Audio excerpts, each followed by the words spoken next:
नमस्कार दोस्तों, कैसे हैं आप? मैं हूँ गौरव और ये है ट्रांसफॉर्मेशंस। किस तरीके से समाज की बेहतरी के लिए या एक तरीके से society and community at large की बेहतरी के लिए, उसके विकास के लिए या ओवरऑल वो तबका जो थोड़ा-सा समाज का जो थोड़ा-सा पीछे रह गया है due to lack of skills, due to lack of education, due to lack of health care facilities, उनकी बेहतरी के लिए एक पास किया हुआ एक बिल जो कि इवन पार्लियामेंट में पास हुआ। वो किस तरीके से हमारे देश के कॉर्पोरेट्स, फिलैंथ्रोपिस्ट से इन्वेस्टर्स के लिए मनी मल्टीप्लाई करने का या एक तरीके से टैक्स से बचने का भी एक इंस्ट्रूमेंट बन गया है। उसका एक जीता जाता एग्जांपल है सीएसआर एक्ट, जैसे कॉर्पोरेट सोशल रिस्पॉन्सिबिलिटी। सन 2012 में जब कांग्रेस की सरकार थी या एक तरीके से यूपीए की सरकार थी, कांग्रेस और अलाइड पॉलिटिकल पार्टीज की,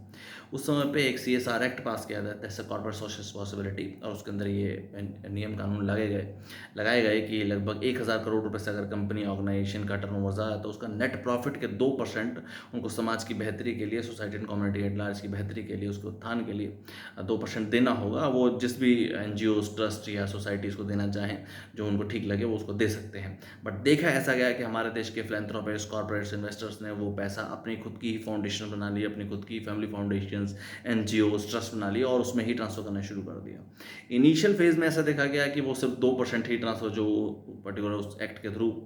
बनाया, एक तरीके से नियम कानून बनाए गए थे उसके तहत ही पास किया। और आगे चल के ऐसा देखा गया कि उन्होंने अपने मेजरली सारे के सारे एसेट्स टैक्स बचाने के लिए मेजरली उन सब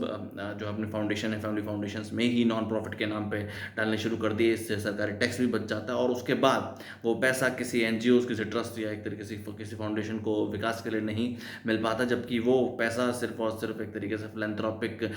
स्कूल्स, कॉलेजेस, यूनिवर्सिटीज़ जो कि उनकी खुद की फाउंडेशन या खुद की फैमिली फाउंडेशंस, और वो खुद ही उन सब के बोर्ड ऑफ डायरेक्टर्स हैं और सब कुछ वो मैनेजमेंट देखते हैं, वो एक तरीके से मल्टीप्लाई करने में ही काम आ रहा है। और वो समाज जो जिसके लिए, जिसकी बेहतरी के लिए, जिसके विकास के लिए वो पर्टिकुलर एक्ट पास किया गया था, वहीं का वहीं धरा का धरा रह गया है। जय हिंद, जय भारत।